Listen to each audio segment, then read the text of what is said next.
So, dear brothers and sisters, let us come to the Word of God first. पहले हम लोग वचन में आएंगे, वचन सुनेंगे, उसके बाद प्रार्थना में हमारा जो दिल की इच्छा है वो प्रभु के ऊपर रखेंगे और प्रभु हमको मार्गदर्शन देंगे. So let us all prepare to thank and praise the Lord and to ask Him for the important things in life. So, Sister Juhi is on the line? Yes, brother. Okay. So, as we are singing the song, हम लोग ये गाना गा रहे थे तभी तो मुझे I got this the word was we were singing this प्यारे प्रभु तू जल्दी आ, please Jesus please come soon. तो जैसे अभी हम ये गाना गा रहे थे कि प्यारे प्रभु यीशु तू जल्दी आ. ये कहाँ में है? This is in Revelation chapter 22. ये प्रकाशित वाक्य के 22 अध्याय में है. Chapter 22 verse 20. 22 अध्याय 20 वचन. He who testifies to these things says, yes, I am coming quickly. Amen. Come, Lord Jesus. जो इन बातों की गवाही देता है वह यह कहता है कि हाँ शीघ्र आने वाला हूँ. आमीन. So here the Apostle John is writing that Jesus is saying, I am coming quickly. और यहाँ पे प्रेरित यूहन्ना जो है वो लिख रहे हैं यीशु मसीह ने कहा कि मैं जल्दी आने वाला. He's not saying I'm coming, but I'm coming quickly. वो ये नहीं कह रहे हैं कि मैं आने वाला हूँ, पर वो कह रहे हैं कि मैं शीघ्र आने वाला. Coming very soon. बहुत जल्दी आने वाले हैं. And what is the meaning of soon? और शीघ्र का मतलब क्या होता है? When was this said? About 2000 years back. और ये कब कहा गया था? 2000 साल पहले. So Jesus has not yet come. और यीशु मसीह अभी तक नहीं आए हैं. What does it mean? तो इसका मतलब क्या है? It means that one day with the Lord is as 1,000 years. इसका मतलब ये है कि एक दिन परमेश्वर के यहाँ हजार दिनों के बराबर. We are nearly completing 6,000 years of earth history. और हम अब जो पृथ्वी के इतिहास में 6000 वर्ष को पूरे करने वाले हैं. The time for Jesus is coming very close. The 7,000 years will be the last 1,000 years to live. और हम जो है पृथ्वी के अंत के बहुत करीब आ गए हैं. 7वां हजार जो साल होगा वो आखिरी साल होगा. And we must be ready at every time. और हमें हर समय तैयार रहना. We see how today has gone so fast. और आज हम देखते हैं कि आज का दिन कितनी जल्दी चला गया. We got up in the morning, did so many things. The day is almost over. We are coming to the close of this day. और हम सुबह उठे, हमने बहुत सारे कामों को किया और अब हम शाम के समय में आ गए हैं और हमारा दिन खत्म होने वाला है. How much have we thought about the Lord and how much have we talked to the Lord and our fellowship with Him? कितना हमने प्रभु के बारे में सोचा, कितना हमने परमेश्वर के साथ संगति करी. कितना संगति किया हम. Hello. Yes, brother. आवाज सुन सकते हैं? Yes, brother. And the Apostle John said, "Come, Lord Jesus." और यहाँ पे प्रेरित यूहन्ना कह रहे हैं कि यीशु मसीह आ. So he was ready. He was wanting to see the Lord Jesus. और क्योंकि वो तैयार थे और वो यीशु मसीह का इंतजार कर रहे. So that should be our desire. Lord, I want to see you today. Whether I die today, I don't know. I should see you. और हमारी यही इच्छा होनी चाहिए कि परमेश्वर मैं आपको देखना चाहता हूँ. आज चाहे मैं मर जाऊं पर मैं आपको देखना चाहता हूँ. So many times the Lord Jesus, the last chapter of the Bible, Revelation 22, is saying, "I'm coming quickly." और आखिरी जो अध्याय है 22वां अध्याय, उसमें यीशु मसीह कह रहे हैं कि मैं जल्दी आने वाला हूँ. Verse 7, he said, "Behold, I am coming quickly. Blessed is he who takes heed to the words of the prophecy of this book." और 7वां वचन कहता है, देख मैं शीघ्र आने वाला हूँ. धन्य है वह जो इस पुस्तक की भविष्यवाणी की बातें मानता है. The Lord wants us to obey the word of God, not just listen to the words of God and sing about the word of God. और परमेश्वर चाहते हैं कि हम परमेश्वर के जो वचन है उसकी आज्ञा का पालन करें, सिर्फ सुनते ही ना रहें। So every day we have an opportunity to obey God's word. और हमारे पास हर एक दिन मौका होता है कि हम परमेश्वर की आज्ञा को माने। God doesn't want us to be preachers, teachers, elders, or any other thing more, but He wants us to obey what God says, what the Lord says. परमेश्वर नहीं चाहते कि हम कोई शिक्षक हो या प्रचारक हो, पर परमेश्वर चाहते हैं कि हम परमेश्वर की आज्ञाओं का और उनके वचनों का पालन करें। When Jesus told us to learn from me, और यीशु मसीह ने हमसे कहा कि मुझसे सीखो। and what does the Lord Jesus wants us to learn from Him? और क्या चाहते थे यीशु मसीह, क्या सीखे हम उनसे? He said in Matthew 11, the last verse, He said, "Come to and learn from me humility of heart and a humble heart, how to have a humble and lowly heart." और यीशु मसीह ने मत्ती के 11 अध्याय में कहा कि आओ मुझसे सीखो, मन में दीनता और नम्रता। And He is telling that to all of us disciples. और ये वो सब हम चेलों को कह रहे हैं। And most believers don't want to learn it at all. और बहुत सारे विश्वासी इस सब बातों को सीखना नहीं चाहते। They want to do their own thing, what comes into their mind, they want to think, and they think whatever thoughts they are thinking is right, and they do the thing that is right in their own eyes. वो सोचते हैं कि हम जो सोच रहे वही सही है और जो हम कर रहे हैं बस वही सही है।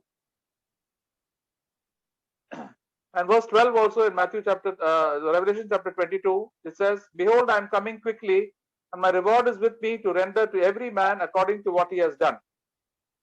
प्रकाशित वाक्य 22 अध्याय 12 वचन, देख मैं शीघ्र आने वाला हूँ और हर एक के काम के अनुसार बदला देने के लिए प्रतिफल मेरे पास है।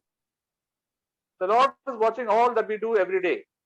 और परमेश्वर जो है वो सब कुछ जो हम रोज कर रहे हैं वो देख रहे हैं। And everything is being recorded. और सब कुछ जो है वो रिकॉर्ड किया जा रहा है। What do we want in this world? What do we want God or do we want ourselves, our will to be done? हम क्या चाहते हैं इस दुनिया में? हम परमेश्वर को चाहते हैं कि हम हमारी इच्छाओं को पूरा करना चाहते हैं। So vast majority of people in this world, unbelievers, they just want their will to be done and they live as they like. और ज्यादातर लोग जो होते हैं जो अविश्वासी है वो चाहते हैं कि उनकी ही इच्छा हमेशा पूरी हो। And the sad thing is that most believers also do want to do what they like, and for a short time they want to please the Lord on Sundays or weekdays, but otherwise they live their life as they please. और दुख की बात यह है कि सारे विश्वासी भी यही चाहते हैं कि उनकी इच्छा पूरी हो, बस बहुत कम समय के लिए, जैसे कि रविवार को बस वो परमेश्वर को खुश करते हैं। And verse 13 says, Jesus said, "I am the Alpha and the Omega, the first and the last, the beginning and the end." और वचन 13 में लिखा है, मैं अल्फा और ओमेगा, पहिला और पिछला, आदि और अंत हूँ। So that means that God, Jesus is all powerful and He gives us His commands and we should obey. और इसका मतलब ये है कि यीशु मसीह सर्वशक्तिमान है और हमें जो आज्ञा देते हैं हमें उसे मानना है। And that is why the Apostle John says in verse 14, "Blessed are those who wash their robes, that they may have a right to the tree of life and may enter by the gates into the city." इसलिए 14 वचन में लिखा है, धन्य है वह जो अपने वस्त्र धो लेते हैं, क्योंकि उन्हें जीवन के पेड़ के पास आने का अधिकार मिलेगा और वे फाटकों से होकर नगर में प्रवेश करेंगे। We wash our clothes every day because they get dirty. हम हमारे कपड़ों को रोज धोते हैं क्योंकि वो गंदे हो जाते हैं। And we always like to put fresh clothes. और हम हमेशा ताजे कपड़े पहनना चाहते हैं। So when we walk in this world, we face so many temptations, and many times we fall into sin, we unconsciously also. और जब हम इस संसार में चलते हैं तो बहुत सारे प्रलोभन में पड़ते हैं और कई बार पाप में गिर जाते हैं। हम नहीं जानते तब भी हम कई बार पाप में गिर जाते हैं। Sometimes it is possible to get angry. Sometimes you get bad thoughts and also immoral thoughts, and get proud thoughts. All these and love of money, all these keep on attacking us every day. और कई बार हम जो है पाप करते हैं, गलत विचार, गंदे विचार हमारे मन में आ जाते हैं और ये कई बार हमारे साथ होता है। Many times we want to please people rather than to please God. और कई बार हम लोगों को खुश करना चाहते हैं बजाय कि परमेश्वर के। But the Lord wants us, He points out these things in our life so that we may confess and forsake our sin and turn to Him and ask God's blood to forgive us and cleanse us. और परमेश्वर चाहते हैं कि हम सब इन बातों को मान ले, हम मन फिराएं और हमारे जो वस्त्र हैं उनको धो लें और यीशु मसीह के लहू से साफ हो जाएं धुलकर। If we don't confess our sin and hide our sin, the Lord will not hear us and we will not go to heaven and be with him. अगर हम हमारे पापों को नहीं मानेंगे तो परमेश्वर हमें नहीं सुनेंगे, माफ नहीं करेंगे और परमेश्वर के साथ हम स्वर्ग में नहीं रह पाएंगे। And the Lord will stop filling us with the Holy Spirit. और परमेश्वर हमें बंद कर देंगे पवित्र आत्मा से भरना। But we will still have our gifts. We will have the gifts of the Spirit, but the power of the Spirit will not be there in our life. और पवित्र आत्मा के वरदान तो हमारे पास होंगे, पर पवित्र आत्मा का जो सामर्थ्य है वो नहीं होगा हमारे पास। So the Lord, the people who obey the Lord will have joy and peace and love abundantly in their life. और जो परमेश्वर से प्रेम रखते हैं उनके जीवन में प्रेम, आनंद और शांति बहुतायत से होता है। And those who do not have obey the Lord, though are living in sin, even one sin, the joy will go away and the peace will go away and there will be no love in your heart. अगर कोई व्यक्ति पाप में जी रहा है, चाहे वो एक पाप भी क्यों ना हो, तो प्रेम, आनंद, शांति कुछ भी उसके हृदय में नहीं होगा। So instead of praising and thanking the Lord and for all things, they will start grumbling and complaining and full of complaints all the time. और परमेश्वर की स्तुति आराधना करने की बजाय वो हमेशा चिड़चिड़ाता कुड़कुड़ाता ही रहेगा। Instead of good thoughts, all bad thoughts will come. अच्छे विचारों की बजाय सारे बुरे विचार दिमाग में आएंगे। The only remedy to that is to humble ourselves and to ask God forgiveness and stop sinning and repenting. और इसका इलाज सिर्फ यही है कि हम अपने पापों को मान लें और मन फिराएं और परमेश्वर के पास आ जाएं। So that is why then only we can enter into the gates of the city. और तभी फिर हम नगर के फाटकों में से प्रवेश कर पाएंगे। Gates of the city means the presence of God. We should be always, even now, in the heavenly. God has called us to sit in the heavenly places in Christ Jesus. और नगर के फाटक का मतलब है परमेश्वर की उपस्थिति, और अभी भी हमको परमेश्वर ने उनकी उपस्थिति में बुलाया है। So in the Colossians chapter 3 it says we are seated with God in the heavenly places. और कुलुस्सियों के 3 अध्याय में लिखा है कि हम परमेश्वर के साथ स्वर्गीय स्थानों में बुलाए गए।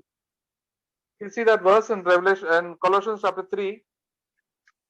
कुलुस्सियों का 3 अध्याय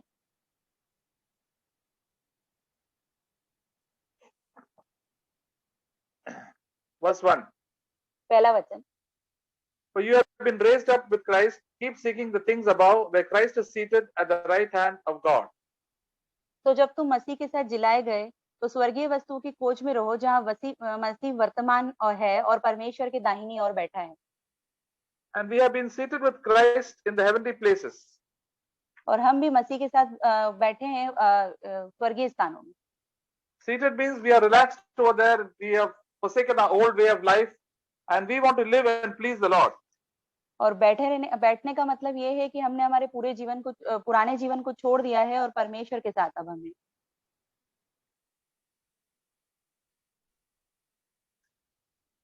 We see that verse in Ephesians chapter 2. इफिसियों का 2 अध्याय verse 5 and 6. 5 और 6 वचन Says, even when we are dead in our trespasses and sins, God made us alive together with Christ. By grace you have been saved, and raised up with him and seated us with him in the heavenly places in Christ Jesus. जब हम अपराधों के कारण मरे हुए थे तो हमें मसीह के साथ जिलाया। अनुग्रह से ही तुम्हारा उद्धार हुआ है और मसीह यीशु के में उसके साथ उठाया और स्वर्गीय स्थानों में उसके साथ बैठाया। So what does it mean to sit in the heavenly places? तो इसका मतलब क्या है स्वर्गीय स्थानों में बैठने का? We are interested in heavenly things rather than earthly things. हम स्वर्ग की वस्तु पर ज्यादा दिलचस्पी रखते हैं बजाय कि पृथ्वी पर की वस्तुओं से। All the people, all the unbelievers and all the worldly believers are already interested in earthly things. और जितने भी सांसारिक लोग हैं और सांसारिक विश्वासी हैं वो सिर्फ पृथ्वी पर की बातों पर ध्यान लगाते हैं। The Apostle Paul said, if we have food, clothing, and a house to stay, we can be content. We are very happy with this worldly life. We have the rest of the time. We want to seek the kingdom of God and want to have fellowship with the Lord and spread the kingdom of God. और प्रेरित पौलुस कहते हैं अगर हमारे पास खाने के लिए, रहने के लिए और पहनने के लिए है तो हमें संतुष्ट रहना चाहिए और परमेश्वर के साथ जीवन को आगे का जीना चाहिए। But at the same time, we are living in this world that all these worldly attractions are coming to all the God's children. और क्योंकि हम इस संसार में रह रहे हैं तो हम सब परमेश्वर के बच्चों के पास सारे ये संसार की आकर्षित चीजें हमारे सामने आती है। There are so many trials that come every day in our life. और बहुत सारी जो परीक्षाएं वो भी हमारे जीवन में रोज आती हैं। So we must run away from all these temptations and run to God, and He will help us to overcome these sins. और हमें इन सब प्रलोभन से भागना है और परमेश्वर के पास जाना है। परमेश्वर हमें जय देंगे सारे पापों पे। Because if we compromise with the world and temptation, we will fall into sin and we will fall away from the presence of God. क्योंकि अगर हम इन सब पापों में समझौता करेंगे तो हम पाप में गिरेंगे और परमेश्वर से दूर हो जाएंगे। God loves us so much, He doesn't want us to go back to our old sins. परमेश्वर हमसे बहुत प्यार करते हैं। वो नहीं चाहते हैं कि हम हमारे पुराने पापों में वापस चले जाएं। If we go back to old sins, then we will lose fellowship with God. अगर हम हमारे पुराने पापों में वापस जाएंगे तो परमेश्वर के साथ संगति को खो देंगे। And if we die like that, we will go to hell.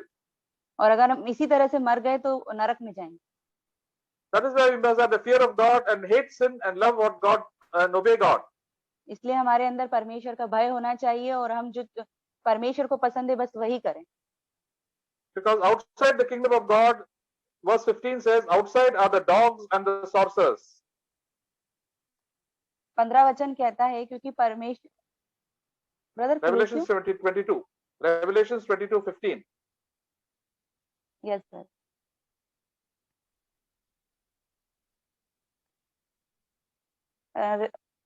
15 वचन पर कुत्ते और टोने और व्यभिचारी और हत्यारे मूर्ति पूजक और झूठ चाहने वाला और गढ़ने वाला बाहर रहेगा।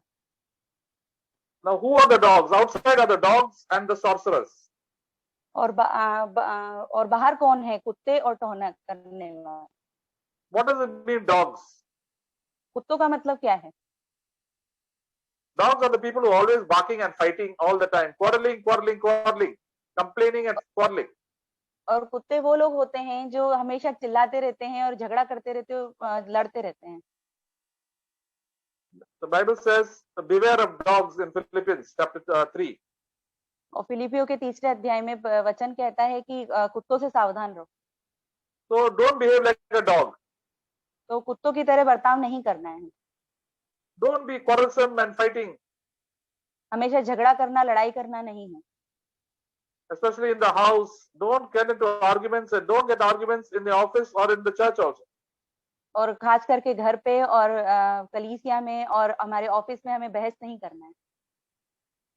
And outside are the sorcerers. Sorcerers means those who practice magic and deceive people. और बाहर वो होंगे जो टोना करते हैं, जो लोगों को धोखा देते हैं। Now, what does it mean to do magic?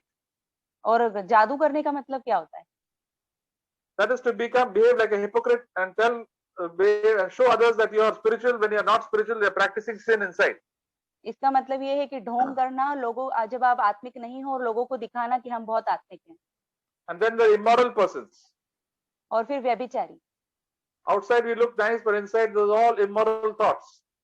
और बाहर से हम बहुत अच्छे दिखते हैं, परंतु अंदर सब व्यभिचार के विचार हैं। We have to repent from those things. और हमें उन सब बातों से मन फिराना है। And the murderers. और हत्यारे। There are people who backbite other people and to kill other people's reputation. और ये ऐसे लोग हैं जो पीठ पीछे बात करते हैं और दूसरों की रेपुटेशन को मार देते हैं। Even among believers, there are a lot of people who do a lot of backbiting and speak negative things. और ऐसे विश्वासियों में भी हैं जो बहुत सारे लोग पीठ पीछे बात करते हैं। So we have to avoid that, repent from it. Otherwise, we will be out of the kingdom of God. और हमें इन बात से मन फिराना है, नहीं तो हम परमेश्वर के राज्य से निकाल दिए जाएंगे। And there are idolaters. और फिर है मूर्ति पूजक। They are the people who keep their interests above God's interests. Sorry, brother. They are the people who keep themselves first in their life. They don't have priority for the things of God. और वो ऐसे लोग हैं जो अपने आप को पहले रखते हैं और परमेश्वर को दूसरे स्थान पे रखते हैं। An idol means something that comes before the will of God. और मूर्ति का मतलब ये है जो परमेश्वर की इच्छा के पहले आता है। In English, the spelling starts with I-D-O-L. और जो अंग्रेजी में जो स्पेलिंग शुरू होती है वो आई से होती है। I means I is first. आई का मतलब मैं होता है, मतलब मैं पहले। So whenever we keep ourselves first, we will not enter the kingdom of God. God will not be happy with us. और जब भी हम पहले अपने आप को रखेंगे तो हम परमेश्वर को खुश नहीं करेंगे और परमेश्वर के राज्य में प्रवेश भी नहीं करेंगे। In 1 Corinthians chapter 11 it says we must run away from idolatry, free from all things that we want to please ourselves. और पहले कुरिन्थियों में लिखा है कि हमें सब प्रकार की मूर्ति पूजा से भागना है। And everyone who loves and practices lying. और हर एक को झूठ का चाहने वाला।